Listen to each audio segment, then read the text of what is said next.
Hi friends, ధనియాల చారు ఎలా చేయాలో ఈ వీడియోలో చూసేద్దాం. ఫస్ట్ హాఫ్ స్పూన్ మిరియాలు, కొంచెం ఒక 4 to 5 పీసెస్ అల్లం, ఒక 5 గార్లిక్స్ అండ్ ఒక 3 స్పూన్స్ ధనియాలు, 1 ఫుల్ స్పూన్ జీలకర్ర, ఒక 3 ఎండుమిర్చి తీసుకోండి. ఇప్పుడు ఇంకో ప్లేట్లో మనం టమాటో ఒక బిగ్ సైజ్, కరివేపాకు, 2 పచ్చిమిర్చి, ఒక బిగ్ సైజ్ టమాటో సైజ్ అంత చింతపండు, కొంచెం కొత్తిమీర తీసుకుంటాం.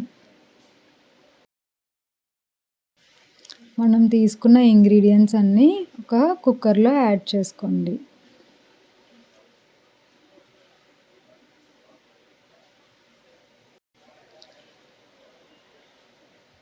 పోపు సామాన్లు అండ్ కొత్తిమీర, టమాటో అవి తీసుకున్నాం కదా, అవి కూడా యాడ్ చేసుకోండి. కరివేపాకు కూడా ఇందులోనే యాడ్ చేసుకుంటాము. నార్మల్గా అయితే పోపులో వేసుకుంటాము, కానీ ఇందులో యాడ్ చేయడం వల్ల చాలా టేస్టీగా ఉంటుంది. అండ్ ఇది డైరెక్ట్గా తినడం, ఇది ఇలా తినడం వల్ల కూడా మనకి హెయిర్కి చాలా మంచిది. ఇవన్నీ కుక్కర్లో యాడ్ చేసుకున్న తర్వాత కొంచెం సాల్ట్, ఇంకొంచెం వాటర్ యాడ్ చేసుకోండి. యాడ్ చేసుకొని మూత పెట్టేసి ఒక విజిల్ వచ్చిన తర్వాత స్టవ్ ఆఫ్ చేసేయండి. మనం కుక్ చేసిన తర్వాత విజిల్ చల్లారాక మూత తీస్తే ఇలా ఉంటుంది. ఇప్పుడు దీన్ని ఒక స్ట్రైనర్లోకి వేసుకొని మనం స్ట్రెయిన్ చేసుకుంటాము. చల్లారిన తర్వాత ఒక మిక్సీ జార్లోకి అది యాడ్ చేసుకొని ఫైన్ పేస్ట్లా గ్రైండ్ చేసుకోవాలి. మేము 4 మెంబర్స్కి చేస్తున్నాం కాబట్టి కొంచెం పేస్ట్ని మాత్రమే యూస్ చేస్తున్నాను. రిమైనింగ్ది ఒక కప్లోకి తీసుకొని మేము ఫ్రీజర్లో పెట్టేసుకుంటాము. అది 1 వీక్ వరకు నిలువ ఉంటుంది. మనకి ఎప్పుడైనా కావాలన్నా ఇన్స్టెంట్గా అప్పటికప్పుడు మనం చేసుకోవచ్చు.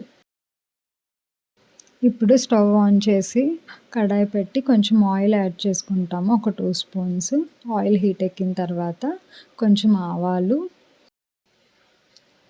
కొంచెం వేగుతాయి కదా, చిట్పట్ చిన్న సౌండ్ వస్తుంది. దాని తర్వాత ఎండుమిర్చి ఒక 2, కొంచెం కరివేపాకు యాడ్ చేసుకొని అవి ఫ్రై అయిన తర్వాత మనం గ్రైండ్ చేసి పెట్టుకున్నాం కదా పేస్ట్, ఆ పేస్ట్ని అందులో యాడ్ చేసుకుంటాము. 1 బౌల్ ఫుల్గా పేస్ట్ కానీ తీసుకుంటే దానికి 3 to 4 బౌల్స్ వాటర్ యాడ్ చేసుకోవాలి. వాటర్ యాడ్ చేసుకున్నాక ఒక స్పూన్ సాల్ట్ యాడ్ చేసుకుంటాము.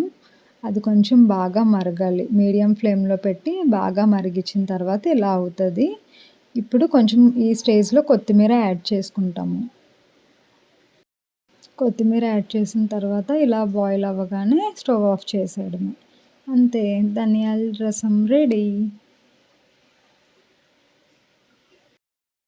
ఇది మీరు కూడా ట్రై చేసాక ఎలా వచ్చిందో నాకు కమెంట్ సెక్షన్లో కమెంట్ చేయండి. బాయ్.